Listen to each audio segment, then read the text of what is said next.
Nabi memberikan 3 amalan utama.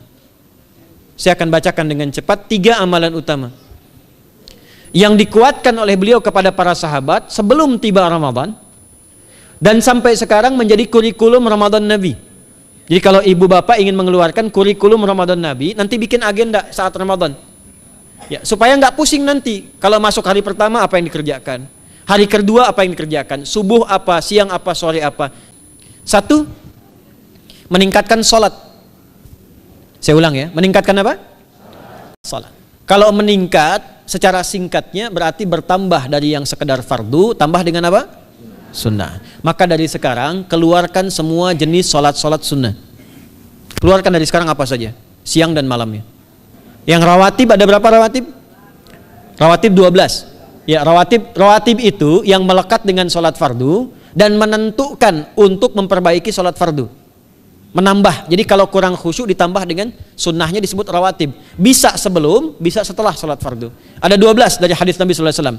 Man shalla isnatai asyrata raka'atan, siapa yang sholat 12 rakaat fi yaumin wa lailatin, yang mengiringi sholat fardu siang dan malam.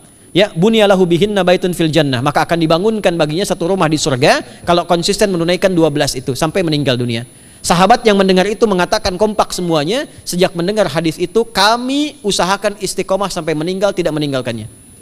12 itu 2 sebelum subuh, cepat. 4 sebelum zuhur, 2 setelah zuhur, 2 setelah maghrib, 2 setelah isya. 2 rakaat sebelum subuh, 4 rakaat sebelum zuhur. Kalau nggak bisa 4 rakaat karena terbatas waktunya, boleh 2 rakaat khusus untuk sebelum zuhur. Kalau nggak bisa 4, boleh berapa? 2. Dalilnya hadis Ibnu Umar radhiyallahu taala anhuma. Kata beliau, hafidtu asyra rakaatin, saya hafal 10 rakaat dari Nabi sallallahu alaihi wasallam salat sunnah. Maka menyebutkan sebelum zuhur 2 rakaat. Baik, jadi 12 ya, 2 sebelum subuh, 4 sebelum zuhur, 2 setelah zuhur, 2 setelah maghrib, 2 setelah isya. Ini yang disebut dengan rawatib. Jamak dari kata ratib. Di luar ini mutlak. Mutlak ini ada yang berdampingan dengan salat fardu, ada yang terpisah. Contoh yang berdampingan, 4 rakaat sebelum asar. 4 rakaat ini bukan disebut rawatib, tapi salat mutlak. Cuma waktunya berdampingan dengan salat fardu. Jadi dia nggak memengaruhi salat fardu, cuma punya keutamaan sendiri. Apa keutamaannya? Hadis Ibnu Umar radhiyallahu taala anhuma, ketika beliau menyampaikan qala Nabi sallallahu alaihi wasallam rahimallahu ra'an shalla qabla al-asri arba'an. Allah akan menambahkan rahmat pada orang yang terbiasa salat 4 rakaat sunnah sebelum salat asar. Jelas ya? Baik. Kemudian apalagi setelah itu? Salat di antara 2 adzan dan 2 adzan ini, adzan dan iqamah. Ya, di antara adzan dan iqamah. Tahiyatul masjid. Apalagi misalnya salat duha. Duha dibagi 3. Awal duha itu kurang lebih 1,5 jam setelah salat subuh. Subuh sekarang misal 4:30, maka jam 6 muncul awal duha. Namanya syuruk. Saya ulang, salat apa namanya? Syuruk itu salat awal duha. Jumlah rakaatnya 2 rakaat. Man shalal ghadata fil jama'ati thumma yaqudu yadhkurullah subhanahu wa ta'ala fa yusalli rak'ataini fakana alaihi ka ajri umratin wa hajjin, ya ka ajri ummatin wa hajjin tamatan. Siapa yang salat subuh 2 rakaat dengan berjamaah, ya, dan umumnya kalau berjamaah bisa ke masjid di masjid. Kalau tak mampu ke masjid, tunaikan di rumahnya. Setelah itu tidak beranjak dulu, dia duduk untuk berzikir kepada Allah. Zikir itu bisa baca Quran. Quran surah 15 ayat 9 itu Quran disebut dengan zikir. Quran surah 54 ayat 17, 22, 32, 40 itu Quran disebut dengan zikir. Bisa baca Quran, bisa berdoa. Doa disebut dengan zikir. Quran surah ke-7 ayat 205.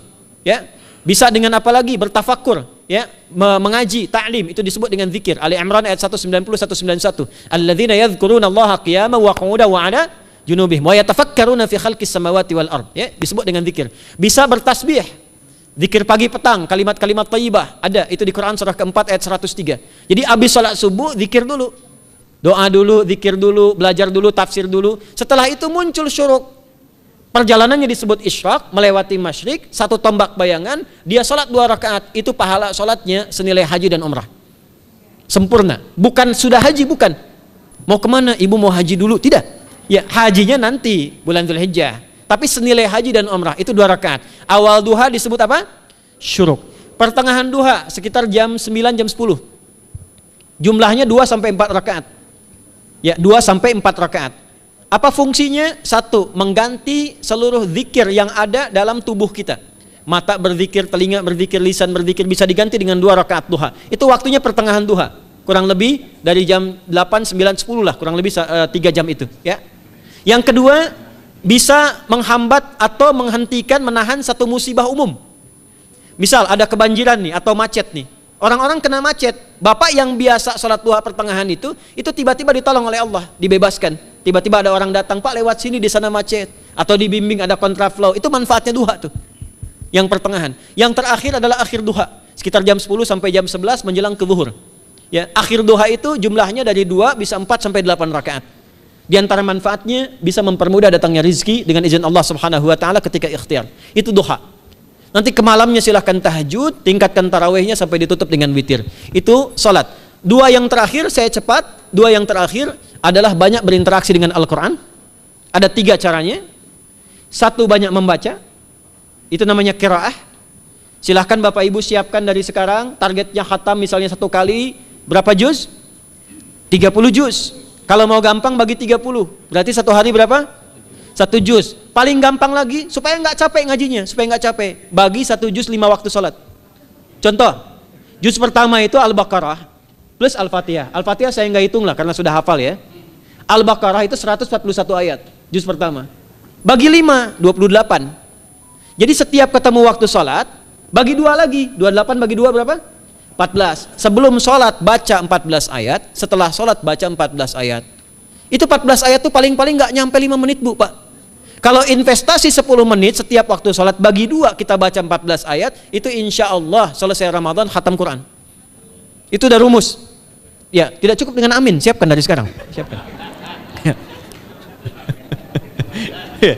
Ya. Kemudian mengkaji, kajian, tilawah. Itu tilawah itu di hadis Muslim pahalanya banyak. Ya, majtama'a qaumun fi baitin min buyutillahi. Ya, kita ngajinya Quran hadis ya, biar ya, lebih kuat dalilnya. Majtama'a qaumun fi baitin min buyutillahi yatluna kitaballahi wa yatadarasuna fima bainahum. Ya, siapa yang bisa tilawah Quran, ngaji, tafsir, keluarkan misalnya untuk Ramadan 10 hari saya pengen tahu Al-Fatihah. Itu ketika dilakukan punya 4 keutamaan. 1, ghasyiyatuhum rahmah. Selama ngaji rahmat Allah dibentangkan. Kalau pengen doa cepat dikabulkan, kalau istighfar diampuni. Yang kedua, awas ini nazalat alaihimus sakinah, diberikan ketenangan dalam jiwa.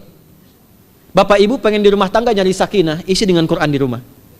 Amalan terakhir infak. Ya, hadisnya dari Ibnu Abbas, Ibnu Abbas radhiyallahu taala anhuma, qala, ya, beliau mengatakan kana Nabi sallallahu alaihi wasallam ajwadan nas wa ajwadu ma yakunu fi Ramadan. Adalah Nabi sallallahu alaihi wasallam itu orang yang sangat luar biasa dermawan dan lembut. Dan bertambah dermawan lagi ketika tiba Ramadan. Apa yang dilakukan Nabi? Mensupport sahabat, siapapun yang punya anggaran untuk infak, disiapkan sebelum Ramadan. Jangan berpikir banyak Bu. Yang penting ada anggaran, 30.000 nggak ada masalah. Setiap hari 1.000, tidak harus uang, makanan. Pernah dengar hadis ini nggak? Siapa yang memfasilitasi bukaan orang puasa, walaupun dengan sebiji kurma dan sehirup air, maka dia mendapatkan pahala seperti orang puasa itu tanpa dikurangi sedikit pun. Ada? Hadisnya sahih di At-Tirmidzi. Tapi bukan berarti nyanyi kurma ke Tanah Abang setiap hari 1. Terus minumnya 1 sedotan aja ganti-ganti. Ya, maksudnya apa? Yang paling minimal kita bisa keluarkan. Itu pahalanya 700 kali lipat dikali 10. Paling standar. 700 kali itu standar biasa di hari ini. Dalilnya Al-Baqarah ayat 261 yang dibacakan Adinda tadi kita itu. Ramadan kali 10 lagi. Maka dari itu disiapkan dari sekarang untuk infak. Kalau kami di desa itu, ibu saya selalu kalau Ramadan itu RT-nya setiap rumah. Ini untuk bukaan hari ini rumah A, rumah B, rumah C. Bukaan besok rumah A, rumah B, rumah C. Boleh tuh di PWM Pak dipraktikkan. Ya, misalnya anggota perserikatan siapa dikasih kesempatan. Mungkin nanti yang lain kurmanya, yang ini misalnya jeruknya, yang ini ininya. Setiap ada bukaan ya kirim ke yatimnya, ya kemudian ke pondok-pondok asuhan Muhammadiyah yang tadi disebutkan sekian ribu itu, cari pahala. Ya, saya kira itu yang bisa saya sampaikan.